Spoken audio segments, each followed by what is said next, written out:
I'm your host, as always, Peggy Anne Salz, mobile analyst, tech consultant, senior Forbes writer, founder of Mobile Groove. And in this episode of Mobile Presence, we talk with Byron Reese. He's a serial entrepreneur, an AI expert, an author about intelligence, human connection, storytelling, all the facets of life. And Byron, I'm not only excited for that reason because I did some research. You've been here before with a different book, so welcome back. Thank you so much for having me. So that book, that was a while back, because I remember you. I used to do some work at GigaOM. Great place, great thinking there. Was that idea part of this book, or what are you doing? You just seem to be, a book machine now, Byron. Tell me about it. I have a day job, which is, I have a company I run, but from 6 a.m. to 8 a.m. every morning I write. And slow and steady, that whole thing. And so write 2 hours a day and then a few hours on the weekend, and they just sort of come to be. And in prep, you were telling me that this is going to be an ongoing thing. So we're going to have you back here quite often, I think, right? I do hope so. So you have to I'm write. working on the next one now, and I have to turn it in October. Wow. And then I'll have another one that I'll turn in middle of next year, I think. There you go. We're going to have books and more books from you. But let's talk about your upcoming book, Stories, Dice, and Rocks That Think. That is a fascinating title. It's a fascinating topic, but I'll leave it to you. You're the author. Give our listeners a better summary of what this book is about. Well, you got it in the introduction.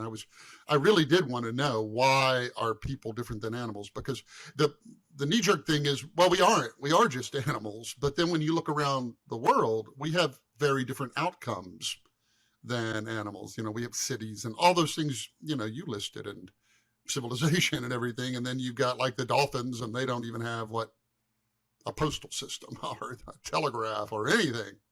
And so it's like, why?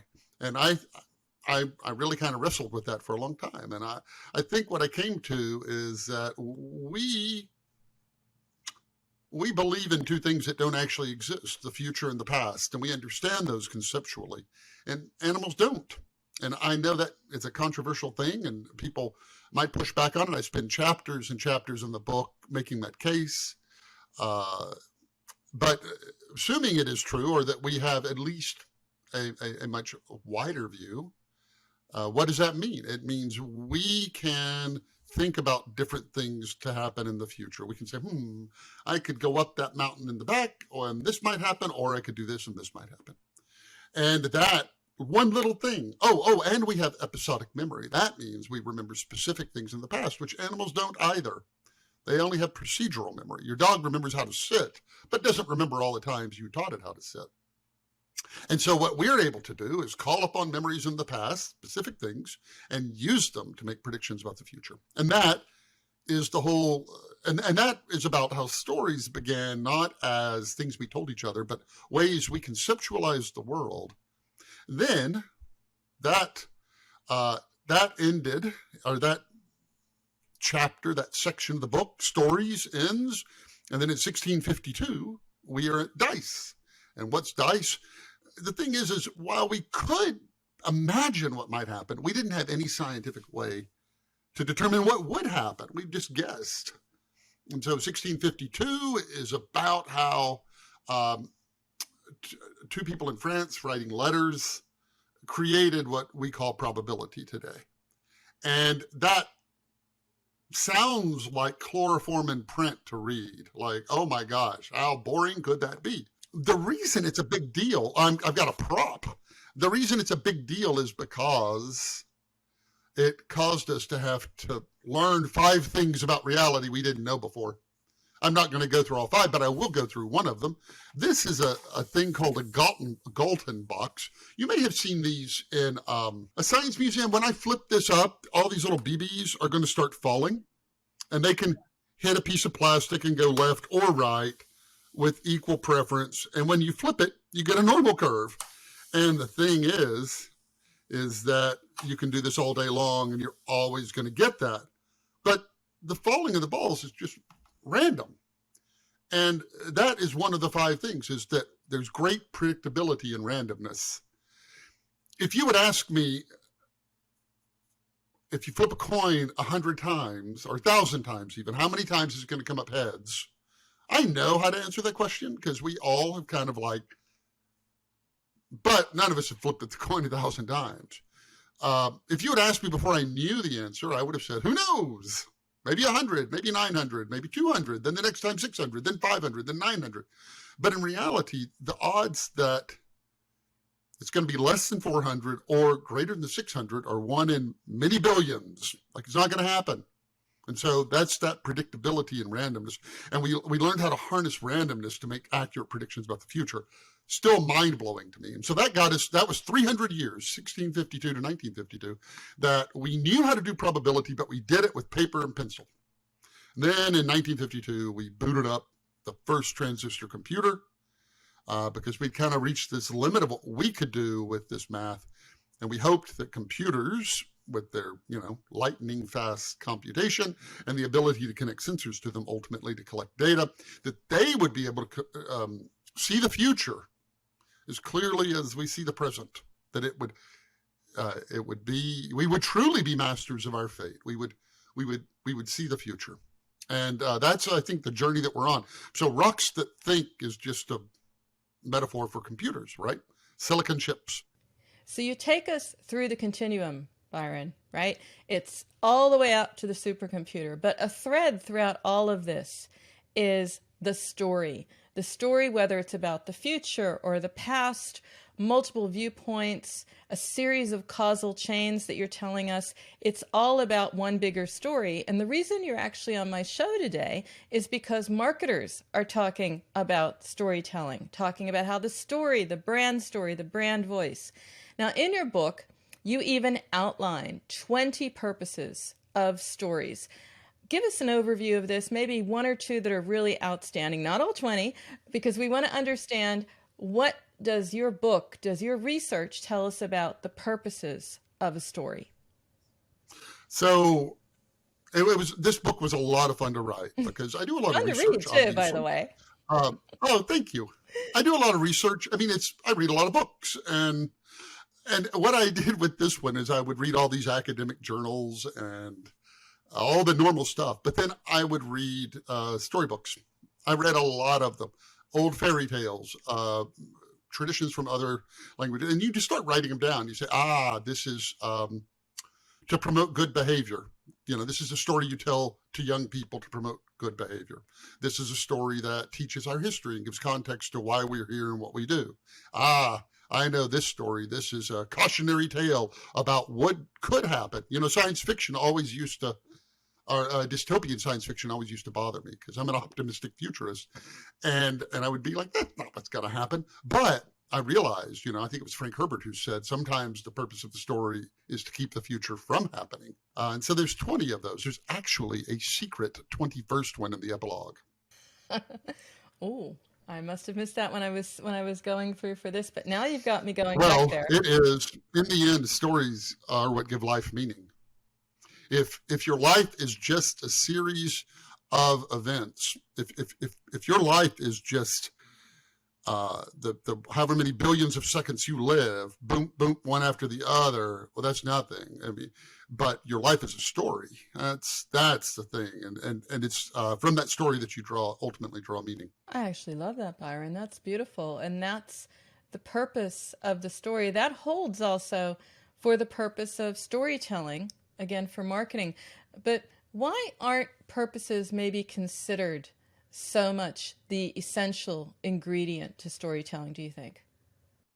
Well, I think all stories have to stick, and so to stick, stories have to be entertaining or memorable or something like that. So most of the purposes are actually they seemingly to entertain, and so we miss the purpose behind the story. Its ability to entertain is how it survives. Our oldest stories are, well, they actually go back a long time, 15,000, 60,000 years. Then there's one in there that's 15,000 years old. And then we have fairy tales that go back 6,000 years. And it's like, for a story to survive 6,000 years, there has to be a reason for it, because it's almost Darwinian, right? Like it's going to get beaten out by another story. You're making me think of the hero's arc here, Byron, I write a bit about that. In fact, I was just thinking this morning, if you tell the plots of many movies, they sound terrible. Like if I said, you're like, hey, what was that movie about? Oh, it was about this farmer boy who teams up with this old guy and a smuggler, a ne'er-do-well smuggler, and they go rescue a princess. I'd be like, I'm not going to watch that. But if they're like, it's Star Wars, I'm like, oh, when does it start? And that is the hero's journey. Yeah. It's Campbell's thing. And I think it's fascinating. It's funny because people often argue, there's only 62 basic plots of stories. And then somebody else will say there's only 12. And then somebody else will say there's really only 3. And then Campbell's the last one of that litany because he's like, no, there's really only one story. And it's the story we're all on. It's the story that is our journey, and it makes life bearable because it gives it that meaning. Carl Sagan has that whole thing about, the coolest thing is we're made of stuff. I mean, we're made of star stuff. All the elements in you came from stars that exploded. But that's really not true. We're made of, that's incidental. And it's interesting, but we're really made of stories. That's what the universe is comprised. Like that's the glue that connects things together. Interesting thing you've left us with here, because we're always thinking that in my industry, what I'm doing, mobile and digital is the glue that holds everything together. And you're bringing the focus to storytelling just at a time when we are looking more at it. There's one that stands out for me and for our listeners. Reason number 11, to persuade others. Stories are to persuade others. What can you share? What are some strategies marketers can pick up from your book regarding stories and storytelling to persuade their audience? I would start by saying, first of all, I wish it were that simple. We have all of these pieces of advice about like running a business, like stick to the knitting or change with the times. I mean, they mean opposite things. Look before you leap. He who hesitates is lost. They mean opposite things. A bird in the hand is worth two in the bush. Nothing ventured, nothing gained. They mean opposite things. And so it isn't that either of them's wrong. The wisdom is knowing when to apply each one. And that's the hard thing. And I would start by saying that I will get to 3 very quick specific things, but I do want to say in the end, it's lightning in a bottle. I wish it were simpler than that. But I would buy these books of old ads, and I mean, old. And you can read them and they just stay with you. Like there was these people went to Rolls-Royce and they said, Rolls-Royce went to their ad agency, Ogilvy, and they said, we don't have a budget, but we need to sell Rolls-Royces in the United States. And so they wrote this ad that says at 70 miles an hour, the loudest thing in your Rolls-Royce is the ticking of the clock.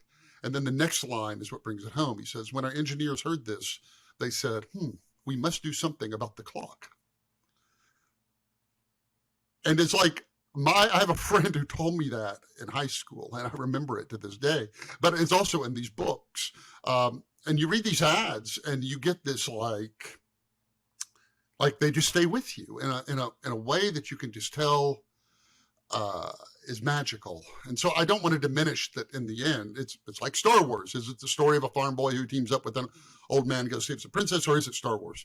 But the first thing I would say is know your medium. Spoken stories can do completely different things than things people are going to have to read. So the stories you tell, like in video, should be very different, like structured very differently than what you write and what you put in literature. What you tweet and what you and what's in your videos and the feel of your website should all actually feel very different. Because the medium, well, I'm not saying anything particularly revolutionary there, but the medium really does influence the story. I would listen to so many storytellers, and they are just magnificent, like just the way that they can bring you in there. And then if I had to say there's one thing, it's empathy. Like to the degree that you can get people to empathize with your story, is the degree that you can actually make connections with, to make them care. And, they say we live in this attention economy where everybody's competing for that, but I don't know that that's really true. I mean, like, everybody can just yell louder and louder. I think we are in this one where you have to make people care. Like, they read all of these things, they hear all of these things, everything's urgent, everything's important, but you hear something and that is what you care about. So I would say, know your medium, realize, create empathy, and then finally understand your goal. What, when the story's over, what do you want people to feel when they get to the end of the story? And I would say those are the basic things marketers could use. I mean, they are basics, Byron, but I'm thinking the whole time that we're speaking that it's just a great confirmation that this is what we are thinking now. And you've looked at it through your book, understanding, the history of science, math, probability, humankind, language, everything. It all comes together to say that this is what storytelling needs to do. It's not just us thinking right now, we have to engage audiences better. It's really about the blueprint. The blueprint is set out and proven by your book. Now, your book also looks at how we need to understand the future, why determining future is such an important part of the story, and even our personal growth. Why is that? What did you find out was the magic of predicting the future, and why that's so important in these stories? If you had the proverbial crystal ball that showed you the future, your life would be very different than if you lived with a mind that couldn't even conceptualize that there was a future. Those are the two extremes. Your ability to even know that. It's so hard to imagine what that would feel like to just live in this perpetual now. That's all there is. You're just now, and there's nothing before you, in front of you, or behind you, and you're in that thing. Versus, like I said, actually being able to see it and know it and change your actions in accordance with it. Up until, I think, 70,000 years ago, we didn't know there was a future either. 60,000 years ago, we didn't know there was a future. And then we got that ability, and then you see instantly, overnight, we become the preeminent creature on this planet by, so far, you can't even say who's in second place at this point. Or there's nobody else. It's just us. And it's because every step of the way, we have been able to not just react, but to plan. And it's that difference which is success. Because, why? Because it compounds. If you make a slightly better decision today, let's say you're going to make 1,000 decisions today, or at least a few hundred. If every one of them was just a little bit better, and then you compounded it over the course of year after year after year, you're a wizard. You have superpowers. Marketing superpowers. I like that. How to unlock them. I want to end by looking at your life's work, Byron. You've been here before. You're going to come back again. Now, you've devoted it to AI, its many forms, talking about it,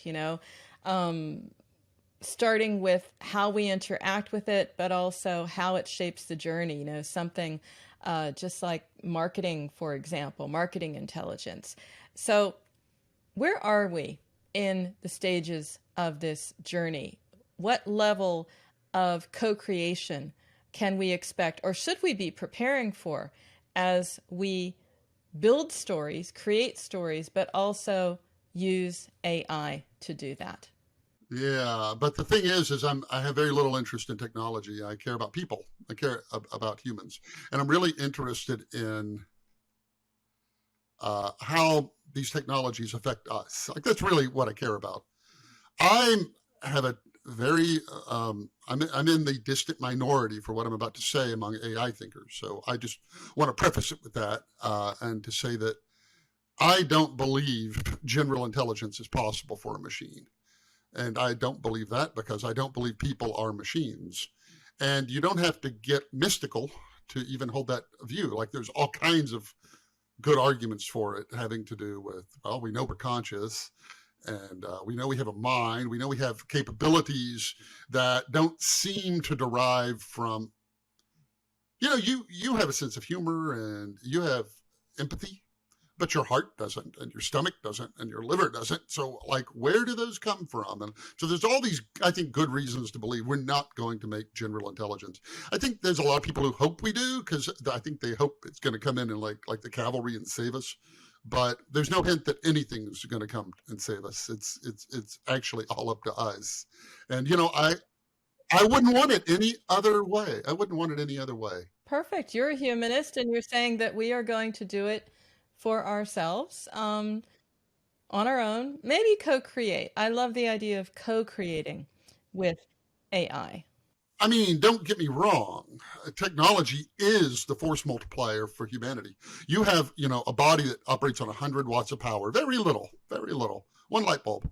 And yet your impact is vastly more than that. And that's because we figured out this trick, technology, and it's able to amplify or multiply what we're able to do. And that's kind of been our thing. That's why if you happen to live in the developed world, you probably use about 10,000 watts of power constantly, even though your body's only 100. So we've augmented you 100-fold. I say we like I had something to do with it. You have been augmented. We've all been augmented like 100-fold in what we can do. And that is like our power. Although that's only I think the second most impactful thing. And when I return in a year, I'll say the first one. No, I'm kidding. I think the most impactful thing about us is that because we know about the future and the past, our knowledge accumulates. Like if you really want to jump to the end and say, well, why haven't the dolphins stepped up and made a telegraph yet? It's because they reset, every generation resets back to where they were. Every one of our generations, we accumulate knowledge. Our DNA is no longer what's written in our cells. It's what's written in our mind and what's written in all the books in all the world. That's our collective DNA. If I were to drop you on a desert island, you might do fine if you've watched a lot of Mythbusters and Gilligan's Island and all of that. Like, you'd be like, okay, I know. But if you took a real Tarzan, like a real baby that had been born with and dropped them on a desert island, no, none of that, because you're born into all of that.